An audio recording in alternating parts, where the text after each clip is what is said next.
এই কুমিরটা যখন এই প্রাণীটার সামনে এসে তাকে স্পর্শ করে তখন 3 সেকেন্ডের মধ্যে সে মারা যায়। কিন্তু এই প্রাণীটা আসলে কি এবং কুমিরটার সাথে কি হয়েছিল? এই প্রাণীটাকে দেখতে সাপের মতো দেখালেও এটি আসলে হলো একটি মাছ, যেটাকে বলা হয় ইলেকট্রিক ইল। প্রকৃতিতে বেঁচে থাকার জন্য প্রতিটা প্রাণীরই কোনো না কোনো ক্ষমতা রয়েছে, কিন্তু এই মাছের ক্ষমতা কোনো সুপারহিরো থেকে কম নয়। এই মাছটা তার শরীর থেকে বিদ্যুৎ উৎপাদন করতে পারে, আর এই বিদ্যুতের কারণেই এই কুমিরটা মারা যায়। আর সবচাইতে অবাক করা বিষয় হলো এই মাছটি তার শরীর থেকে 600 থেকে 860 ভোল্ট পর্যন্ত বিদ্যুৎ উৎপাদন করতে পারে, যা যে কোনো প্রাণীরই হার্ট ফেল করাতে সক্ষম। আর এই পরিমাণে বিদ্যুৎ দিয়ে আপনি একটি গাড়ির ব্যাটারিকে চার্জ করতে পারবেন। 1954 সালে একজন বিজ্ঞানী ইলেকট্রিক ইলের কন্টেনারে কিছু মাছ রেখে দেয় যেন ইলটি বিদ্যুৎ উৎপাদন করা শুরু করে দেয়। যখন ইলটি বিদ্যুৎ উৎপাদন করে তখন তিনি ইলটাকে কন্টেনার থেকে বের করে ফেলেন এবং এই ইলটা দিয়ে অনেকগুলো ছোট ছোট লাইট জ্বালিয়ে দেখান। এরপর তিনি কিছু মানুষদের ডেকে নিয়ে আসেন এবং একটি লাইনে দাঁড় করিয়ে দেন। তারপর তিনি এই লাইনে দাঁড়ানো প্রথম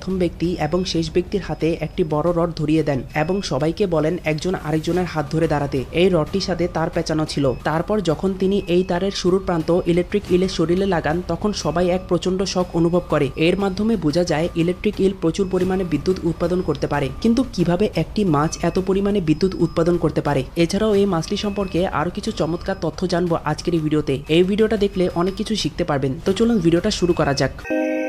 এই মাছগুলো সাধারণত অ্যামাজন জঙ্গল এবং এর আশেপাশে বাস করে। এরা 8 ফিট পর্যন্ত লম্বা এবং 20 কেজি ওজন পর্যন্ত হয়ে থাকে। এই মাছের দেহে 3টি অঙ্গ থাকে যেগুলো মূলত বিদ্যুৎ উৎপাদন করে। এই অঙ্গগুলো হলো মেইন অর্গান, হান্টার অর্গান এবং স্যাচ অর্গান। এই অঙ্গগুলোতে ইলেকট্রোসাইট নামক এক ধরনের বিশেষ কোষ থাকে যা বিদ্যুৎ উৎপন্নের মূল উৎস। প্রতিটি ইলেকট্রোসাইট একটি ছোট ব্যাটারির মতো কাজ করে যা প্রায় 0.15 ভোল্ট বিদ্যুৎ উৎপাদন করতে পারে। এই কোষগুলো একটি আরেকটির সাথে সিরিজে যুক্ত থাকায় তাদের ভোল্টেজ যোগ হয়। যেমন 4000 ইলেকট্রোসাইট একসাথে কাজ করলে 600 ভোল্ট পর্যন্ত বিদ্যুৎ উৎপাদন হতে পারে। এই পরিমাণে বিদ্যুৎ দিয়ে তারা শিকার ও আত্মরক্ষা করে। যেমন এই ভিডিওটাতে দেখা যায় যখন একটি কুকুর এবং একটি ইলেকট্রিক ইল মুখোমুখি হয় তখন কুকুরটি ভাবে সে সহজেই এই মাছটিকে পরাজিত করতে পারবে, কিন্তু যখন কুকুরটি মাছের ওপর কামড় বসায় তখনই এই ইলটি বিদ্যুতিক শক দেয় এবং কুকুরটির অবস্থা কাহিল হয়ে যায়। এর পরের ভিডিওতে দেখা যায় একটি ইলেকট্রিক ইল কিভাবে তার থেকে 10 গুণ বড় কুমিরকে শক দিচ্ছে। কুমিরের এই অবস্থা দেখেই আপনারা হয়তো বুঝতে পারছেন যে কুমিরটি কি পরিমাণে শক খাচ্ছে।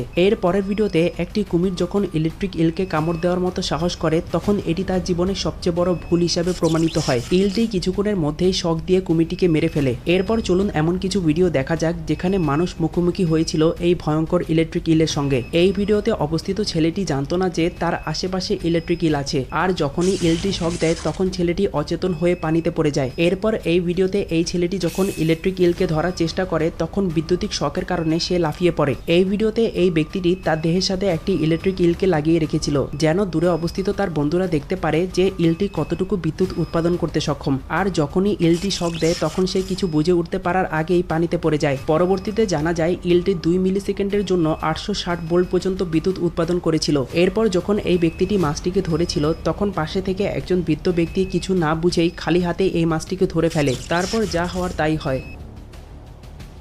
1800 সালে বিজ্ঞানী আলেকজান্ড্রো ভোল্টা ইলেকট্রিক ইলের বিদ্যুৎ উৎপাদনের ক্ষমতা থেকে অনুপ্রাণিত হয়ে প্রথম ব্যাটারি আবিষ্কার করে, যা আমাদের পরবর্তী টেকনোলজিগুলোতে অনেক বেশি সাহায্য করেছিল। এখন আপনাদের হয়তো মনে হতে পারে এই মাছটি পানিতে অনেক ভালোভাবে দেখতে পায়, কিন্তু আসলে এই মাছটি পানিতে একেবারে দেখতে পারে না বললেই চলে। তো এখানে প্রশ্নটা হলো তাহলে তারা কিভাবে শিকার করে? আসলে তারা তাদের শরীর থেকে এক ধরনের দুর্বল ইলেকট্রিক সিগন্যাল প্রডিউস করে যা রেডারের মতো কাজ করে, আর এই সিগন্যালগুলো তাদের পানির মধ্যে শিকার কোথায় আছে তা বুঝতে সাহায্য করে। এছাড়াও এই সিগন্যালটি ব্যবহার করে সে তার গন্তব্যে পৌঁছে যায়। এই মাছটি এত ভয়ানক হওয়া সত্ত্বেও প্রকৃতিতে তার অনেক গুরুত্বপূর্ণ অবদান আছে। তবে দুঃখের ব্যাপার হলো বিশ্বের বিভিন্ন দেশে এই মাছটিকে শিকার ও খাওয়া হয়, যার কারণে এটির পরিমাণ অনেক বেশি কমতে দেখা যাচ্ছে। তবে ইলেকট্রিক ইল একবারে 2000-এরও বেশি ডিম দেয়, তাই আশা আছে এই ইউনিক প্রজাতির মাছটি ভবিষ্যতে টিকে থাকবে। তো আজকের এই ভিডিওটা এ পর্যন্তই। ভিডিওটা ভালো লাগলে অবশ্যই লাইক, শেয়ার এবং সাবস্ক্রাইব করবেন। আর আপনারা যদি দেখতে চান পশু পাখির চোখ দিয়ে এই পৃথিবী কেমন দেখায় তাহলে এই ভিডিওটা দেখতে পারেন।